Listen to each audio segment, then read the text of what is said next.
கர்த்தருக்கு ஸ்தோத்திரம். இந்த வாரத்திலுமாக காலை வேளையிலே உங்களை சந்திப்பதை குறித்து மிகுந்த மகிழ்ச்சி அடைகிறேன். தேவன் தம்முடைய ஒரே பேரான குமாரனை விசுவாசிக்கிறவன் எவனோ எவளோ அவன் அவள் கெட்டு போகாமல் நித்திய ஜீவனை அடையும்படிக்கு அவரை தந்தருளி இவ்வளவா இந்த உலகத்தில் அன்பு கூர்ந்தார். இதுவே தேவனுடைய அன்பு. இந்த அன்புக்காக தேவனை ஸ்தோத்திரித்து தேவன் நமக்கு கொடுக்கிறதான வார்த்தையை பெற்றுக்கொள்ள ஆயத்தப்படுவோமாக.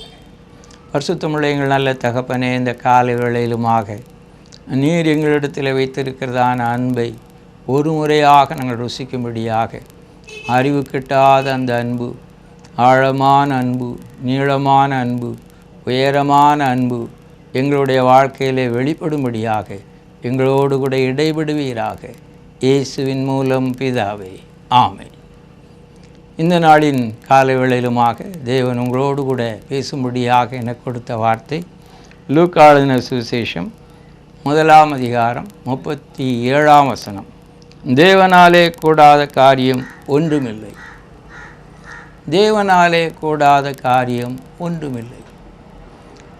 உண்மையா என்று நாம் நினைக்கக்கூடிய அளவிலே அநேக காரியங்கள் தேவனிடத்திலிருந்து நாம் ஜெபித்தும் தேவனை தேடியும் கூட கைகூடாமல் போயிருக்கக்கூடும்.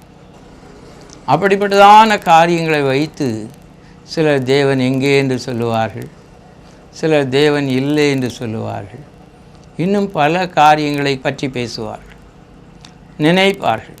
நீங்கள் எப்படி இருக்கிறீர்களோ எனக்கு தெரியாது, ஆனால் வானமும் பூமியும் ஒழிந்தாலும் தேவனுடைய வார்த்தை மாறாதது, நிலைத்திருக்கக்கூடியதாக இருக்கிறது.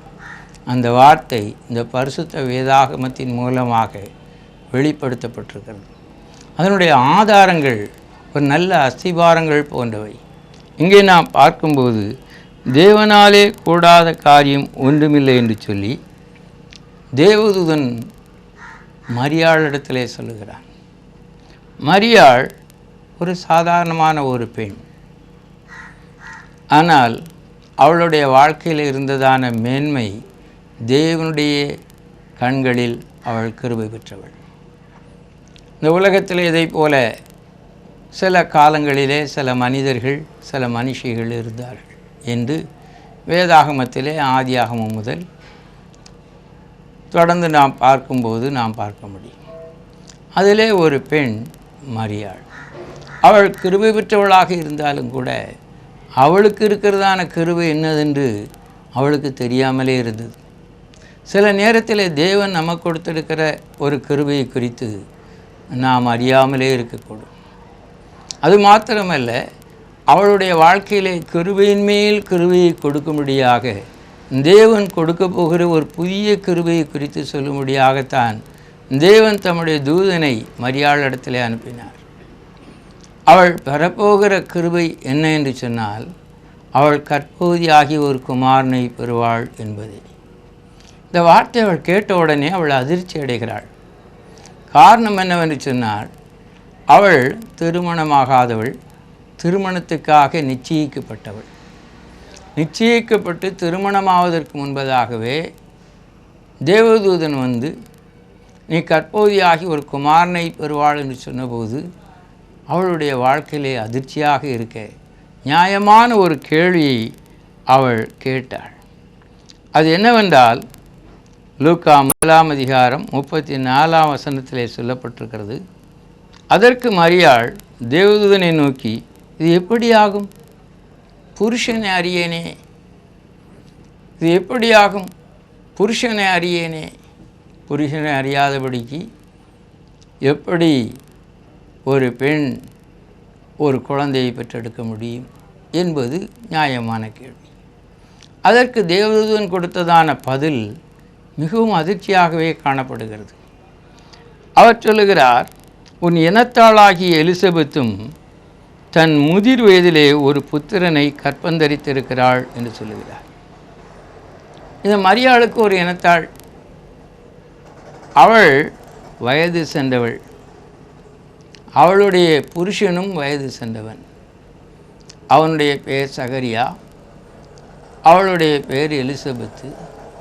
இருவரும் கர்த்தரிட்ட சகல கற்பனைகளின்படியையும் நியமங்களின்படியையும் குற்றமற்றவர்களாய் தேவனுக்கு முன்பாக நீதியுள்ளவர்களாக இருக்கிறவர்கள், தேவனுடைய ஊழியத்தை செய்கிறவர்கள். அவருடைய வாழ்க்கையிலே, அந்த எலிசபெத்துடைய வாழ்க்கையிலே புருஷனை அறிந்திருந்தாலும் அவளுக்கு பிள்ளை இல்லை. இவள் எப்படியாகும் புருஷனை அறியேனே என்று சொல்லி கேட்கிறாள். தேவதூதன் சொல்லுகிறார், புருஷனை அறிந்த உன் இனத்தாளாகிய எலிசபெத்துக்கு மலடி என்கிறதான ஒரு நாமம் தரிக்கப்பட்ட நிலையிலே பிள்ளை இல்லாமல் இருந்தது. இப்பொழுது அவள் கற்பந்தரித்திருக்கிறாள் என்று சொல்லுகிறார். அப்பொழுது இவளுடைய கண்கள் அகல விருந்திருக்க வேண்டும். புருஷனை வைத்து அல்ல, தேவனை வைத்துதான் ஒவ்வொரு காரியங்களும் நடைபெறுகிறது என்று சொல்லி அந்த சிந்தனையிலே இருக்கும்போது அவர் சொன்ன வார்த்தை தான், தேவனாலே கூடாத காரியம் ஒன்றுமில்லை.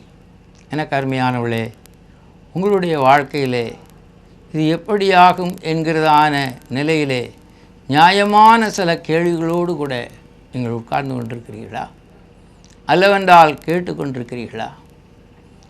நியாயமானபடி என்கிறதான நிலையிலே நீங்கள் பார்க்கிற காரியங்கள் இந்த உலகத்திலே ஒருபுறம் இருக்க, அதிசயமான அநேக காரியங்கள் நடந்து கொண்டிருக்கிறது. பரிசுத்த வேதாகமம் கூறுகிறது, கர்த்தர் ஆராய்ந்து முடியாத பெரிய காரியங்களையும் எண்ணி முடியாத அதிசயங்களையும் அவர் செய்கிறார். அவர் செய்கிறதான கிரியைகளை யாரும் இல்லை என்று சொல்லி மறுக்க முடியாது. இப்படி வியாதியஸ்தர்கள் குணமாகிறார்கள், மரித்தோர் உயிரோடு எழும்புகிறார்கள், பயங்கரமான பாவ கட்டுகளிலிருந்து அநேகர் விடுதலை பெறுகிறார்கள். இன்னும் பலவிதமான மந்திரவாதங்களை சார்ந்து கொண்டிருந்தவர்கள் தங்களுடைய மந்திர சக்திகளையெல்லாம் விட்டுவிட்டு இயேசுவே தேவன் என்று சொல்லி இயேசு சொன்னது போல அவரை பின்பற்றுகிறவர்களாக மாறி அவரை நோக்கி கேட்டு தங்களுடைய வாழ்க்கையிலே அநேக நன்மைகளை பெற்றுக்கொண்டு இயேசுவுக்காக வாழுகிறார். இது எப்படியாகும்? நேற்று வரை குடிகாரனாக இருந்தான், இன்றைக்கு குணப்படுதலை குறித்து பிரசங்கிக்கிறானே. நேற்று வரைக்கும் கொலைகாரனாக இருந்தான், இன்றைக்கு தன்னுடைய வாழ்க்கையிலே மனந்திரும்புங்கள் என்று சொல்லி பிரசங்கிக்கிறானே என்று சொல்லி நினைக்கக்கூடிய நிலையிலே அநேக மக்கள் இன்றைக்கு உலகத்திலே வாழுகிறார்கள். காரணம், தேவனாலே கூடாத காரியம் ஒன்றுமில்லை. மனம் திரும்பாத மக்கள் உங்கள் வீட்டில் இருக்கிறார்களா? உங்கள் குடும்பத்தில் இருக்கிறார்களா? அவர்களை குறித்ததான காரியத்திலே இது எப்படியாகும் என்று நீங்கள் இருக்கிறீர்களா? இது நியாயமான காரியம்தான். மனுஷனால் இது கூடாதுதான். தேவனால் கூடாத காரியம் ஒன்றுமில்லை. தேவனுடைய கிருபை வரமோ நம்முடைய கர்த்தராகிய இயேசு கிறிஸ்துவினால் உண்டான நித்திய ஜீவன். ஆகையினாலே இயேசுவை விசுவாசியுங்கள்.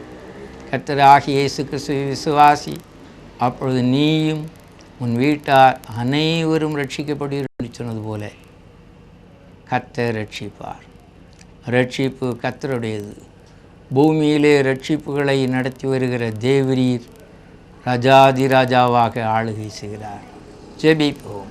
பரிசுத்தமுள்ள எங்கள் நல்ல பிதாவே, இந்த காலை வேளையிலே இந்த வார்த்தைகளை கேட்டதான மக்களில் எத்தனை பேர் இது எப்படியாகும் என்கிறதான நியாயமான கேள்வியோடு கூட இருக்கிறார்களோ, இவருடைய வாழ்க்கையிலே ஆராய்ந்து முடியாத பெரிய காரியங்களையும் எண்ணி முடியாத அதிசயங்களையும் செய்கிறதான நீர், அவருடைய கண்கள் முன்பதாக நீர் செய்த அதிசயங்களை அவர்கள் ஒரு முறையாக நினைவில் கொண்டு வரவும் காணவும், தங்களுடைய வாழ்க்கையிலும் நீ செய்கிறதான அதிசயங்களை பெற்றுக்கொள்ளவும் நீ கிரியை செய்ய வேண்டும் என்று ஜெபிக்கிறேன். அதிசயமானவராகிய இயேசுவின் நாமத்தில் பிதாவே, ஆமென். கர்த்தர் உங்களை ஆசீர்வதிப்பாராக.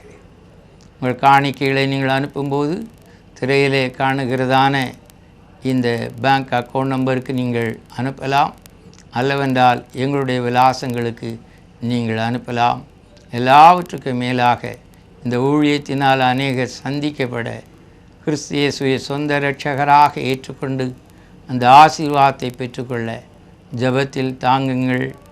தேவன் தாமே உங்களை அபரிமிதமான நன்மையினால் முடிசூட்டுவார். எங்கள் அன்பார்ந்த பரம நம்பிக்கை தொலைக்காட்சி நேயர்களே, நீங்கள் கேட்ட இந்த செய்தி உங்களுக்கு மிகுந்த பிரயோஜனமாக இருந்திருக்கும் என விசுவாசிக்கிறோம். உங்களுக்கு என்ன ஜெப தேவைகள் இருந்தாலும் எங்களோடு தொடர்பு கொள்ளுங்கள். உங்களுக்காக நாங்கள் பாரத்தோடு ஜெபிக்க ஆவலோடு காத்திருக்கிறோம். தேவன் தாமே உங்கள் ஒவ்வொருவரையும் ஆசீர்வதிப்பாராக.